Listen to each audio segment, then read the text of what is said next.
Boa noite. Mais uma vez estamos aqui reunidos para fazer o Evangelho no Lar. Vamos iniciar o Evangelho do Lar, agradecendo a Deus por essa semana abençoada que Ele nos deu, por todas as coisas boas e não tão boas que aconteceram conosco, pelas pessoas que cruzaram o nosso caminho,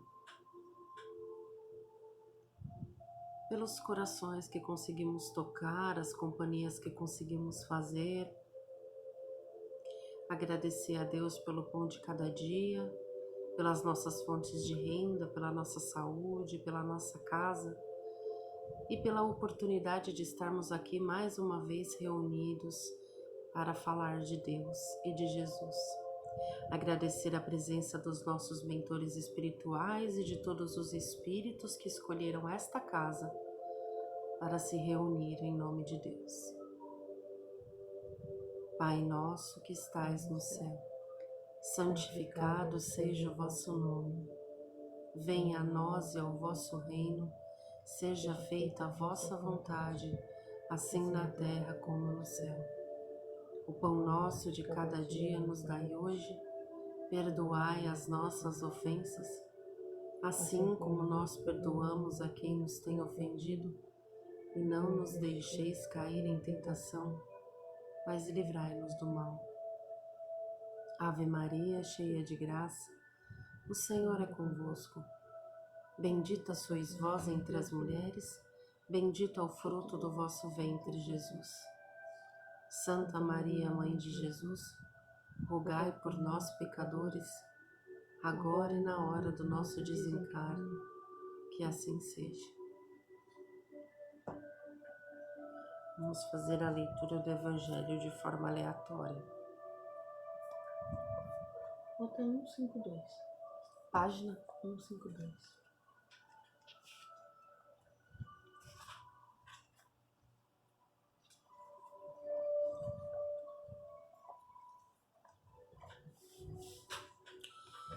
Capítulo 15. Fora da caridade não há salvação. Necessidade da caridade segundo São Paulo. Ainda quando eu falasse todas as línguas dos homens e mesmo a língua dos anjos, se não tivesse caridade, não seria senão como um bronze somante e um símbolo retumbante. E quando eu tivesse o dom de profecia, penetrasse todos os mistérios e tivesse uma perfeita ciência de todas as coisas, quando tivesse ainda toda a fé possível, até transportar as montanhas, se não tivesse a caridade, eu nada seria.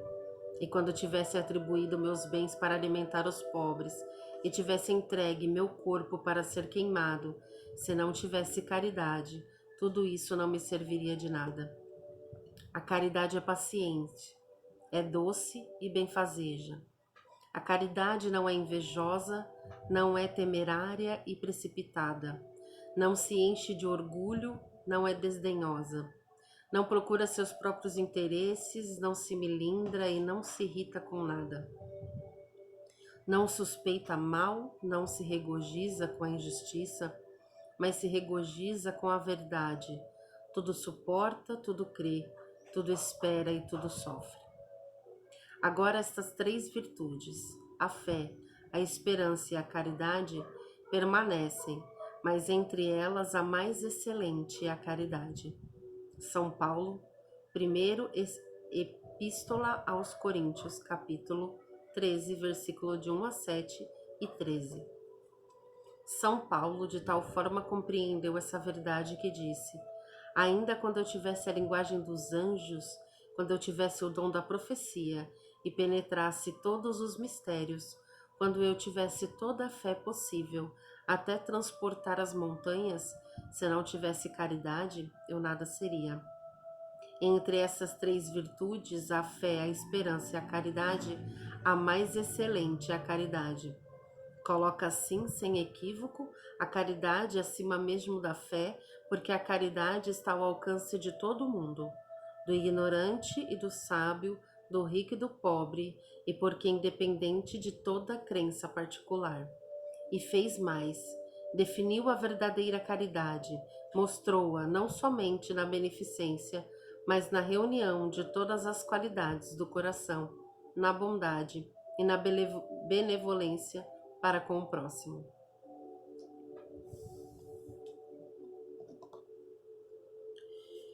Eu vou ler esse outro pedaço aqui.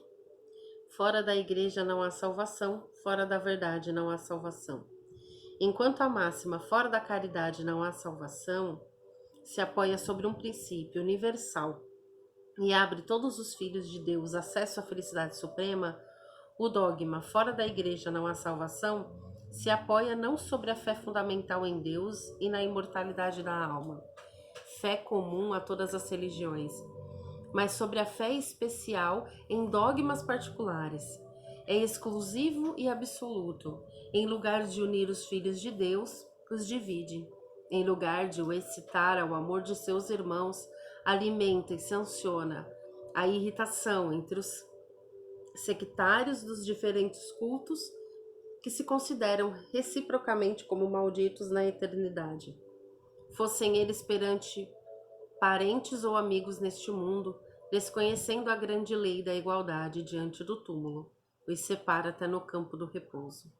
A máxima fora da caridade não há salvação é a consagração do princípio da igualdade diante de Deus e da liberdade de consciência.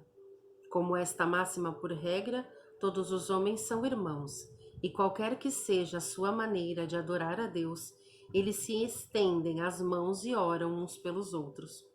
Com o dogma, fora da igreja não há salvação, eles se lançam anátema e se perseguem e vivem em inimizade. O pai não ora pelo filho, nem o filho pelo pai, nem o amigo pelo amigo, desde que se julguem reciprocamente condenados para sempre. Esse dogma, pois, é essencialmente contrário aos ensinamentos do Cristo e à lei evangélica. Fora da verdade não há salvação seria o equivalente de fora da igreja não há salvação. E também exclusivista, porque não há uma só seita que não pretenda ter o privilégio da verdade. Qual é o homem que pode se gabar de possuí-la inteiramente quando os círculos dos conhecimentos aumentam sem cessar e as ideias se retificam a cada dia? A verdade absoluta não pertence senão aos espíritos da ordem mais elevada, e a humanidade terrestre não poderia pretendê-la, porque não lhe é dado tudo saber. Ela não pode aspirar senão a uma verdade relativa e proporcional ao seu adiantamento. Se Deus houvesse feito da posse da verdade absoluta a condição expressa da felicidade futura, isso seria uma sentença de proscrição geral, enquanto que a caridade, mesmo na sua acepção mais ampla, pode ser praticada por todos. O Espiritismo, de acordo com o Evangelho, admitindo que a salvação independente da crença, conquanto que se observa a lei de Deus, não diz fora do Espiritismo não há salvação. E como não pretende ensinar ainda toda a verdade, também não diz fora da verdade não há salvação. Máxima que dividiria em lugar de unir e perpetuaria o antagonismo. Bom, foi muito importante ler essas duas partes porque eles me passaram a seguinte mensagem. Vamos falar da caridade e ao mesmo tempo do julgamento que se faz quando se diz que a igreja é a salvação. Quando você diz que a igreja é a salvação, ou que a verdade é a salvação, você quer dizer que quem está fora e não pensa como você, não vai ter a felicidade, não vai ter a salvação, não vai ter o reino de Deus, não vai ter nada, porque essa pessoa não merece, simplesmente porque ela não acredita na mesma coisa que você acredita. Então, isso exclui pessoas, e Deus, sendo pai, ele jamais excluiria filhos, ele quer unir. Então é por isso que se diz que a caridade é a salvação. Fora da caridade não há salvação, porque a caridade está disponível a todos. Qualquer um pode praticar caridade, desde o mais pobre ao mais rico. Porque a caridade às vezes é uma palavra, é um gesto, não é necessariamente dinheiro. Dinheiro não tem nada a ver com a caridade. As pessoas relacionam a caridade com o dinheiro e as duas coisas não têm nada a ver uma com a outra. Caridade é o doar um pouco de você para o outro.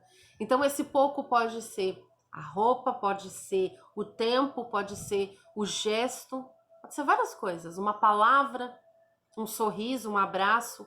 É você doar um pouco de você para o outro. Isso é caridade. E vale muito mais quando você abre de você. Você dá um sorriso, você dá um abraço do que o dinheiro em si. Porque quando você dá o dinheiro para outra pessoa, você está dando algo que não te pertence. Porque o dinheiro não nos pertence, ele não é algo que Deus nos deu, não faz parte da nossa essência, não é nosso. Ele foi emprestado para que possamos sobreviver aqui na Terra, mas como já foi dito, nós não somos humanos, nós somos espíritos, o dinheiro não nos pertence, ele não é nosso. Então, quando você dá o seu dinheiro para alguém, você está dando algo que não te pertence, que pertence a todos. Então, quando você dá o seu dinheiro para o outro, você está dando algo que ele também merece. Não é caridade, porque o outro também merece tanto quanto você. Talvez nesta vida ele tenha tido menos, por consequências inúmeras. Mas o dinheiro é de todos, porque foi feito por Deus, para usarmos aqui. Agora, quando você dá o seu abraço, o seu tempo, a sua voz, você está dando algo que te pertence. Porque isso te pertence, o seu tempo, né? O seu amor, o seu bem-querer em doar aquilo para aquela pessoa, isso te pertence. Então, quando você dá algo que te pertence, se você divide com a outra pessoa, isso é caridade. Então, a gente não pode confundir. E uma questão que eu queria falar, muito importante, que também é caridade não julgar. Vamos falar de não julgar. Porque quando se diz que fora da igreja não há salvação, você julga que quem não está dentro da sua religião, dentro da sua igreja, não merece. Isso é um julgamento. E quando você não julga um outro alguém, você está sendo caridoso. Porque você está reconhecendo que aquele outro é tanto quanto você. E você, sendo igual, não tem o direito de julgar a atitude dele. Mesmo que você saiba, dentro de você, que para os olhos de Deus aquilo não seja correto. Mesmo que você saiba que para os olhos da lei do homem aquilo não seja correto.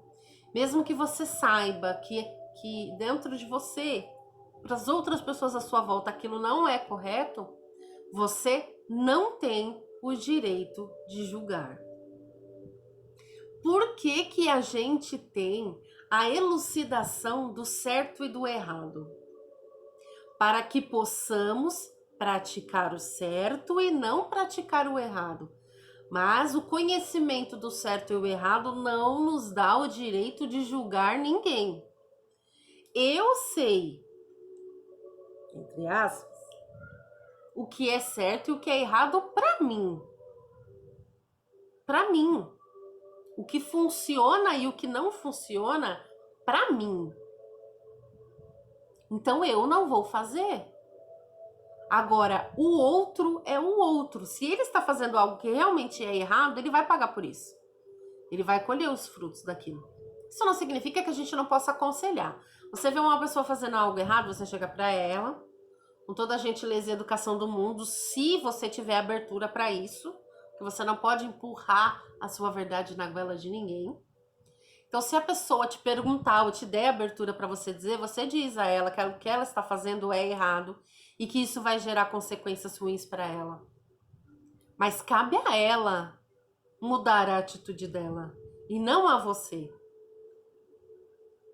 Então, você pode fazer o papel de irmão e dizer ao seu irmão que aquilo que ele está fazendo é errado e vai prejudicar ele e as pessoas em volta.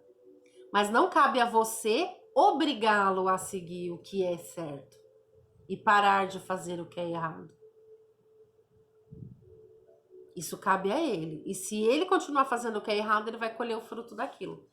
Ah, mas o que a pessoa está fazendo está me prejudicando, está prejudicando outras pessoas. Outras pessoas que eu amo. Não, você não tem o direito de julgar. O que você pode fazer é denunciar, se for o caso de algo que se denuncie, se afastar, se for possível, se blindar. Você pode se proteger, mas isso não te dá o direito de julgar. Você pode se proteger. Não tem problema nenhum. Por exemplo, você tá andando na rua, aí você sente que tem uma pessoa que tá se aproximando de você para te assaltar. Você já percebeu que a pessoa vai fazer isso? De alguma forma você viu a arma na mão da pessoa e você saiu correndo para se defender. É lógico que você pode fazer isso. Mas isso não te dá o direito de você chegar na sua casa e julgar aquela pessoa. Tipo, desmerecendo ela. Ah, porque é um vagabundo, porque merece um monte de coisa ruim. Porque a polícia tem mais a que pegar e tem que matar e tem que bater e tem que fazer isso, tem que fazer aquilo. Você não tem o direito de fazer isso, porque você não sabe os motivos que levaram aquela pessoa a fazer aquilo. Você não sabe o que se passa na vida do outro, você não sabe. E mesmo que soubesse, também não tem o direito. Nós não temos o direito de julgar o outro. Mesmo que a gente tenha certeza, que é uma coisa muito difícil, de que aquilo que a pessoa está fazendo é errado. Então, você pode se defender, você pode ficar chateado se essa pessoa chegar a te assaltar. Você pode ficar com raiva, é uma coisa natural do ser humano. Mas não temos o direito de julgar aquela pessoa, de dizer que somos melhores do que ela. Eu tô passando necessidade e o meu vizinho tá passando necessidade. Porém, eu prefiro comer arroz, farinha com água, do que tirar de outra pessoa aquilo que não me pertence. Já o meu vizinho prefere ir roubar os outros para conseguir dinheiro para colocar comida dentro de casa. Ele é melhor do que eu? Não, ele não é melhor do que eu. Eu só fiz uma escolha que eu julgo ser a correta, que vai me gerar menos prejuízos espirituais e pessoais. E pronto. Eu só tomei uma decisão diferente da dele porque foi a que eu julguei a mais correta. Mas isso não me torna melhor do que ele. Ele fez a escolha errada. E ele vai pagar por isso. Ah, mas é porque dentro da casa dele tem 5 filhos e eu moro sozinha. A gente não sabe a vida de cada um. É lógico que situação de vida não te dá o direito de fazer coisas erradas. Você roubar para sustentar 5 filhos vai ser errado do mesmo jeito perante a lei do homem roubar do que roubar para você. Roubar é roubar, matar é matar, estuprar é estuprar, machucar é machucar. Porém, dentro da lei de Deus, existem atenuantes. Existem as situações em que é visto de uma forma diferente. Isso não significa que a pessoa não vai ter que pagar pelo que ela fez, mas depende do motivo pelo qual foi feito. Isso conta muito. Aqui na Terra, não. Roubou, roubou. Mas para os olhos de Deus, por ser pai, eu não vou falar que são pelos olhos de Deus, porque na verdade Deus está sempre perdoando a gente. Eu vou colocar assim, ó, aos nossos olhos. Porque o nosso maior carrasco, quem determina as nossas sentenças somos nós mesmos. Nossa, Débora, mas como assim? Eu vou tentar explicar para vocês. Quando a gente desencarna e a gente vai pro pós-vida, pro plano espiritual, que a gente se depara com tudo que a gente fez aqui na Terra, de bom e de ruim, nós mesmos sentimos a necessidade de nos redimir. Não é Deus que determina, olha, você vai para a Terra e você vai passar fome, você vai passar dificuldade. Porque Deus jamais iria determinar para um filho passar uma dificuldade. Nós mesmos nos infligimos isso, porque nós queremos nos redimir. Nós queremos nos melhorar, nós queremos nos colocar no papel do outro para poder entender e para poder evoluir. Por exemplo, eu fui homofóbica numa outra vida. Sabe, eu bati, eu xinguei. E aí eu cheguei lá do outro lado e eu falei, putz, por que eu fiz isso? Eu não consigo entender, mas eu ainda não consigo entender por que essas pessoas fazem isso, porque elas têm essas escolhas. Eu sei que foi errado o que eu fiz, mas eu ainda não consigo entender. Aí você escolhe vir como homossexual nessa vida para você poder entender e falar, olha, agora eu entendi, somos todos iguais, independente da sexualidade, independente do com quem a pessoa se relaciona, somos todos irmãos, somos todos humanos, isso daí é um detalhe totalmente insignificante e eu entendi e agora eu nunca mais vou cometer esse erro. Somos nós que nos infligimos a isso. Então,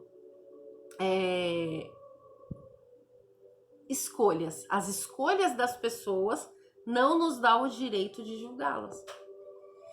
Até coisas que a gente não aceita de jeito nenhum. Eu tenho coisas dentro de mim que eu tenho muita dificuldade de aceitar no outro. Muita dificuldade. Por exemplo, eu não consigo entender por que uma pessoa é homofóbica, por que uma pessoa é racista, por que uma pessoa pode achar que uma pessoa branca vale mais do que uma pessoa preta. Isso não entra dentro de mim. E eu passei uma boa parte da minha vida me afastando de pessoas homofóbicas, de pessoas racistas, de pessoas machistas. Até que eu entendi que me afastar delas não vai resolver o problema. Eu preciso criar a tolerância dentro de mim também. Porque a partir do momento em que eu não consigo aceitar a intolerância do outro, eu estou sendo intolerante. Então, o primeiro passo para mostrar para uma pessoa, olha, você tem que ser tolerante, é tolerar a intolerância do outro. O primeiro passo para ser aceito é você aceitar o outro não te aceitar. Ah, Débora, eu não te aceito. Tudo bem, eu aceito você não me aceitar. Porque se a pessoa virar para mim e falar assim, eu não te aceito, e eu chegar para ela e falar assim, ah, mas peraí, você tem que me aceitar, senão eu não vou te aceitar também. Eu não vou ser melhor do que ela. Qual que vai ser a diferença? Ela não me aceita, eu não aceito ela. Eu não sou melhor do que ela e ela não é melhor do que eu. Entendeu? Não vai ter a diferença. Eu vou estar cometendo o mesmo erro que eu estou julgando na pessoa. Então eu vou estar sendo hipócrita. Se eu não aceito a intolerância do outro, eu estou sendo intolerante, estou sendo hipócrita. É difícil pra caramba. É muito difícil, mas a gente tem que aceitar. Existem pessoas que ainda não conseguem entender essas diferenças. Existem pessoas que ainda são menos evoluídas e não conseguem perceber. Que nem pessoas que tratam animais como se fossem pessoas com carinho, com amor. E tem gente que fala, nossa, mas é só um bicho? Não consegue entender esse amor. É que nem os vegetarianos, eles acham um absurdo a gente comer carne. Como é que a gente ainda não conseguiu entender que a gente está comendo um outro ser vivo? Tirando a vida de alguém para se alimentar. Eles também não conseguem entender a gente. Mas a gente ainda continua comendo carne, porque a gente ainda não chegou no ponto de aceitar que a vida daquele boi, daquele porco, daquela galinha é tão importante quanto a nossa. Ai, nossa, é verdade, mas continua comendo do mesmo jeito. E às vezes tem pessoas que falam, nossa, é verdade, o negro é igual, o homossexual é igual, o homem e a mulher são iguais, mas não consegue tirar aquilo de dentro dele, não consegue aceitar, por questões de outras vidas também. Então a gente tem que aceitar. Então é uma coisa importante que eu vim falar. Muitas vezes a gente fala, ah, o machista tem que aceitar o poder da mulher. O branco tem que aceitar que os negros são iguais. Os héteros têm que aceitar os homossexuais e por aí vai. São várias. Mas nós, a minoria, também temos que aceitar a intolerância do outro. Isso não significa que a gente tenha que aceitar ser diminuído, ser ofendido, ser rebaixado. Isso não, tá? Eu aceito a sua intolerância quanto à minha homossexualidade, mas isso não te dá o direito de me ofender. A gente também tem que separar as coisas. Não é que a partir de agora eu vou ter que aceitar que as pessoas ofendam a minha sexualidade ou me ofendam porque eu sou mulher. Não tem nada a ver. O que eu tô falando aqui não é sobre certo e errado. Eu estou falando aqui sobre aceitação, sobre não achar que o homofóbico é melhor, é pior do que aquele que não é homofóbico. Tá? É isso que eu estou falando. Ninguém é melhor do que ninguém. tá? A gente não tem que aceitar. Eu não tenho que aceitar que sejam machistas comigo, eu não tenho que aceitar que sejam homofóbicos comigo, e etc. Eu não tenho, existem leis para isso. Mas isso não me dá o direito de achar que aquela pessoa que está me ofendendo por causa da minha sexualidade é inferior a mim, como espírito, como irmão diante de Deus. Eu não tô falando de política, eu não tô falando de nada disso. Eu tô falando do âmbito espiritual. Como espíritos, filhos de Deus, ninguém é melhor do que ninguém. Tá? Quero deixar bem claro isso, porque senão vão falar, não, eu não tô falando que a gente tem que aceitar as situações. De julgamento, né? Eu tô falando de que a gente não pode julgar, tipo, se você matou, se o seu vizinho matou uma pessoa e você viu, você tem que denunciar, ele vai ser julgado, ele vai ser preso, ele vai pagar pelo crime dele. Como seres humanos, ele tem que pagar pelo crime dele. Mas isso não significa que eu, como espírito, posso dizer que ele é inferior a mim. Ah, mas ele matou uma pessoa, eu jamais faria isso. Ele não é inferior a mim. Porque talvez em determinados momentos ou até em outras vidas eu tive coragem de fazer coisas que ele também não teve. Então isso não me dá o direito de julgar ele como espírito, como irmão em Deus. Porque é diferente. Se a gente faz alguma coisa de errado, a gente vai pagar. Tanto aqui quanto do outro lado. Tá? Mas ninguém é melhor do que ninguém. Nós estamos falando de igualdade de espírito. Somos todos iguais perante os olhos de Deus. Ninguém é melhor do que ninguém. E como que você, vamos supor, eu sendo homossexual, vou dizer que eu sou igual a todos os filhos. Eu sou igual aos héteros. Então eu quero ser tratada igual. Eu quero igualdade. É um direito meu. Eu sou igual, não tem nada diferente comigo. Mas ao mesmo tempo, dentro de mim, eu vou julgar que o outro é inferior a mim porque ele não me aceita. Isso não é igualdade? É isso que eu estou querendo dizer. Eu não tenho que aceitar a ofensa dele, mas a partir do momento em que eu achar que ele é inferior a mim porque ele não gosta de mim, eu não vou estar tendo igualdade com ele. Eu espero que tenha ficado... Deu pra entender, né? Nossa, bem... Tenha ficado claro, porque eu não quero que misture as coisas. Uma coisa é uma coisa... Eu só usei essas coisas como exemplo. Porque eu acho que assim fica mais claro da gente entender, né? Então, eles pediram para falar sobre isso, de que por mais que a gente ache que determinadas situações que outras pessoas vivam e que a gente discorda totalmente e que às vezes a gente fica revoltado, a gente fica chateado, a gente fica... Como que pode uma pessoa fazer isso? Às vezes a gente chega até a chorar de desespero.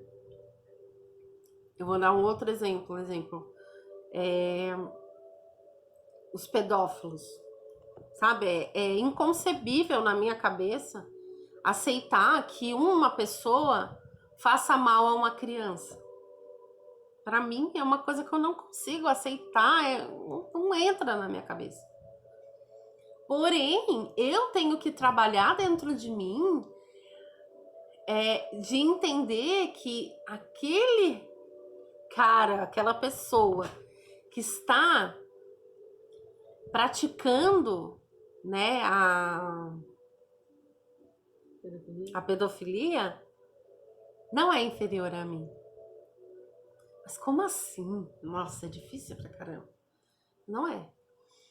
Todos nós somos passíveis de errar, gente. Todos nós temos os nossos demônios dentro da gente. Todos nós. Senão nós não estaríamos aqui na Terra. Todos nós temos as nossas fraquezas, os nossos demônios. A diferença é que algumas pessoas aprendem a dominar esses demônios. E a não colocar pra fora, e a ignorar e tocar suas vidas. E outras pessoas têm mais dificuldade de fazer isso. É que nem o álcool. Né? Tem pessoas que conseguem passar a vida inteira bebendo suas cervejas e pronto, acabou como se fosse a coisa mais natural do mundo. E tem gente que não pode tomar um gole de álcool porque vai pirar o cabeção. Que tem uma fraqueza maior, elas têm uma dificuldade maior de dizer não ao primeiro gole, ao segundo, ao terceiro. Tem gente que nem gosta de álcool, tem gente que passa a vida sem beber álcool porque não vê a menor graça naquilo. E tem gente que tem essa dificuldade, não consegue ficar longe, não consegue parar quando começa. Então é tudo uma questão de como lidar. Então tem pessoas que têm a dificuldade de lidar com esses pontos fracos, de lidar com os seus demônios. Ele tem um desejo sexual e não consegue controlar. Do mesmo jeito que tem, por exemplo, padres e freiras e monges que têm desejo sexual, porque isso é natural do ser humano, mas consegue controlar tanto que passa uma vida inteira sem saber o que que é. E tem gente que, por outro lado, como os pedófilos e os estupradores, eles não conseguem se controlar, mais forte do que eles. E isso não nos torna melhor do que eles, apenas mostra que nós encontramos uma forma de controlar os nossos instintos selvagens. Que isso são instintos selvagens, são instintos primitivos, né? A fome excessiva, que tem pessoas que não conseguem se controlar e engordam porque não conseguem se controlar, comer. O de sexo, o de dormir, o de não conseguir dormir, são todos instintos. Instinto de querer ser melhor do que o outro, né? Que é aquele instinto de se prevalecer. O instinto de caça, de sempre querer mais e mais e mais e mais e mais e mais, porque tem medo de passar fome e fica acumulando coisas. São tudo instintos, né? Todos nós temos esses instintos dentro da gente. A diferença é que uns conseguem controlar e outros não conseguem. Então, quando a gente vê um irmão que é estuprador, aos olhos de Deus, ele é um irmão que necessita de amparo, que necessita de oração. Então, quando a gente vê a notícia na televisão, a gente não deve dizer assim, nossa, tomara que vá pro inferno, tomara que morra, tomara que seja espancado, tomara que seja estuprado na cadeia, tomara que... Não. A gente tem que orar por aquela alma e pedir para que seja tocado no coração dele, que ele está fazendo errado, que ele possa se perdoar e que ele possa melhorar como pessoa. Porque todos nós viemos do mesmo lugar, lá de baixo. Todos nós passamos por aqueles primatas que não sabiam nem falar, que inventaram fogo e que não tinha roda e que matavam para comer e tudo. Então a gente não pode julgar quem ainda está um passo atrás de nós. A gente tem que ajudar e falar, olha, vem como espírito, vem. Deixa eu tentar te ajudar, dá mais um passo, mais um passo, mais um passo. Pela lei do homem, ele vai pagar. Ele vai pagar, ele vai pra cadeia, ele vai passar pelo que ele tiver que passar. Mas pelos olhos de nós, filhos de Deus, não julgue, não deseje o mal. Deseje que aquele espírito, por mais revoltado que você esteja dentro de você, que tem coisa que chega a dar ânsia, você tem que olhar para ele com olhos de amor, como um filho, como um pai olha para um filho, mesmo sabendo que um filho cometeu um crime. Filho, eu vou te denunciar, mas eu continuo sendo sua mãe e eu vou te amar. Mas você tem que pagar pelo que você fez. Mas eu vou orar a Deus a todos os dias para que você possa se redimir do que você fez. É isso que a gente tem que fazer pelo nosso irmão. Eu cheguei num ponto da minha vida que eu nem assisto mais jornal. Por quê? Porque eu percebi dentro de mim que eu tenho essa fraqueza de não conseguir aceitar o erro do outro e acabo me revoltando e trazendo isso para mim. Então, se for para eu ficar assistindo o jornal e desejando que aqueles meus irmãos que fizeram coisas erradas sofram um monte de coisa ruim, eu prefiro não assistir, que aí eu não vou desejar coisa boa, mas eu também não vou estar desejando coisa ruim. Já é um avanço. Só que eu reconheci dentro de mim a intolerância de aceitar esses erros e preferi parar de assistir. Mas Deus sempre coloca no nosso caminho outras formas, outras pessoas, com outros erros. E quanto mais difícil fica de aceitar, mais próximo ele vai trazendo essas pessoas para a nossa vida. Primeiro é o vizinho, você não aceita. Depois é o seu primo, você não aceita. Aí é o seu pai, você não aceita. Aí é o seu marido, você não aceita. Aí é o seu filho. E é assim que o karma funciona. Uma hora você vai ter que aceitar, meu bem. Eu vou empurrando, uma hora você vai ter que aceitar. Então, o fato de eu perceber dentro de mim que eu tenho essa dificuldade já é um grande avanço. Isso faz com que eu trabalhe isso todos os dias. Então, às vezes eu tô quieta no meu canto, eu tô pensando. Aí eu não concordo com que fulano fez isso. Mas eu fico, isso não é problema meu, isso não é problema meu. Que Deus abençoe, se tiver errado, que ilumine a cabeça da pessoa para ela entrar no caminho certo. E se ela estiver certa, que o Senhor coloque dentro de mim. Tire dentro de mim essa sensação de que essa pessoa tá fazendo algo de errado. Sabe? Trabalha, você trabalha isso dentro de você, vai trabalhando, vai trabalhando. E uma hora quando você... E acontece que aí chega uma hora, você olha pra pessoa e você... Não liga mais. Não é problema meu. Eu tenho que cuidar dos meus erros. A minha parte eu fiz, eu cheguei pra pessoa e disse, ó... Tem certeza? Que não tá meio legal. Não, não tá. Problema da pessoa. E é assim com a gente. Quantas pessoas também cruzam o nosso caminho e dizem, e aí, Débora, você tem certeza que você vai fazer isso? Tenho. E faço. Muitas vezes quebrei a cara, outras deu certo. Colhi as consequências dos meus atos, porque a única pessoa que pode colher os meus frutos sou eu. E a outra pessoa, a única pessoa que vai poder colher os frutos dela é ela, e aí vai mandando. E é muito difícil a gente entender isso. E por que eu tô falando isso? Porque não é só porque a gente é espírita e a gente faz evangelho no lar e a gente conversa com a espiritualidade que a gente é perfeito.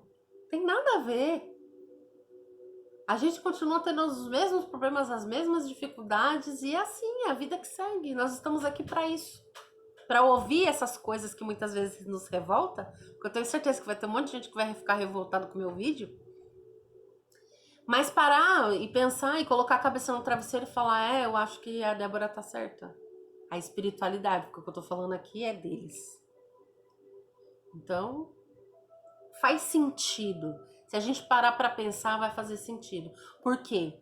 Muitas vezes a gente olha aquele bandido lá na TV e a gente se revolta. Mas só pensa numa coisa, você que é pai e que você que é mãe. Se fosse um filho seu que tivesse ali, poxa, você criou da melhor forma possível, deu tudo do bom e do melhor, não deixou faltar nada, fez o seu melhor. O seu melhor você fez. Mas o seu filho foi parar lá, ó, na televisão fazendo coisa errada. Você vai julgá-lo com a mesma severidade que você está julgando aquele estranho que está ali?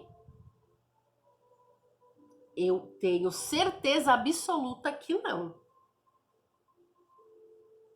Ah, mas é porque eu sei como eu criei, eu sei de onde veio. Não importa.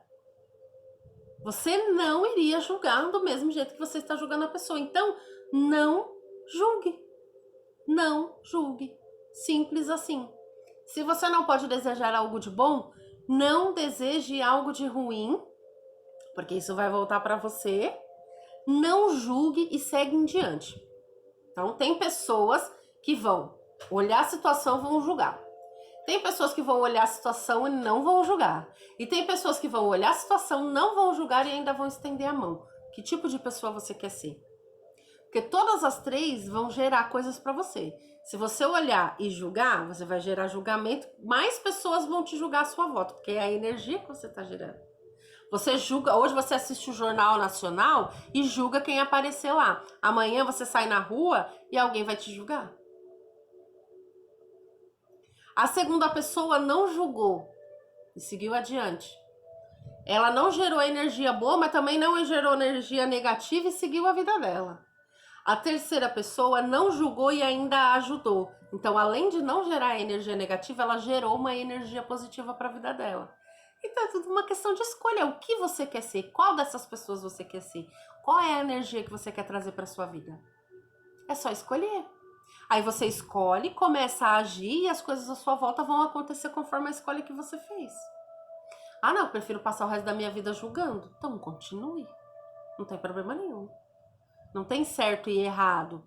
Não tem melhor ou pior. Continue, assuma as consequências dos seus atos e siga em frente. Ah, não, a partir de hoje eu não vou julgar. Ótimo, legal. Assuma as suas consequências e siga em frente. Não, mas a partir de hoje eu não vou julgar, porque eu já não julgava, mas eu vou começar a fazer alguma coisa para mudar. Legal? Assuma as consequências dos seus atos e siga em frente. É isso. Então eu acho que ficou claro. Foi um tema bem gostoso de falar. Você quer falar alguma coisa? Não Não precisa. quer acrescentar nada? Não precisa. Falei demais, né? Não precisa falar. Bom, então vamos encerrar o evangelho. Vamos agradecer a presença de todos que escolheram estar aqui conosco nesse momento. Pedir aos nossos mentores espirituais que direcionem a todos esses espíritos que necessitam de ajuda para que sejam acolhidos. Pedir para que o nosso Senhor Jesus abençoe a nossa semana, que abençoe os nossos alimentos, as nossas fontes de renda, os nossos bichinhos de estimação, que fluidifique a nossa água, que abençoe a todas as pessoas que vierem ao nosso coração e à nossa mente. Que abençoe, Senhor, a todas aquelas pessoas que não conseguem aceitar o erro do outro, que não conseguem aceitar a dificuldade do outro, que não conseguem ainda estender uma mão àqueles que precisam e que se revoltam quando estendem, mas o outro não quer pegar. Vamos entender, né, o tempo de cada um. Cada um tem o seu tempo e faz parte do amor divino, que é uma semente plantada nos nossos corações, aceitar o tempo do outro.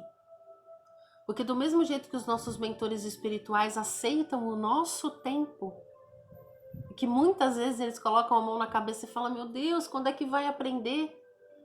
A gente tem que aceitar o tempo dos nossos irmãos. Faz parte da nossa evolução. Sem essa tolerância, não vamos chegar a lugar nenhum. Vamos praticar a caridade, porque esse foi o tema de hoje. Ter tolerância com o tempo do outro, com a ação do outro, com a dificuldade do outro, é praticar a caridade. E é uma forma muito bonita de praticar a caridade. Então vamos pedir para Deus abençoar os nossos vizinhos, a nossa rua, o nosso bairro, a nossa cidade, estado, país, planeta. Que essa mensagem entre no coração de todos aqueles que ouvirem e que possam entender exatamente qual é a mensagem que a espiritualidade quis passar.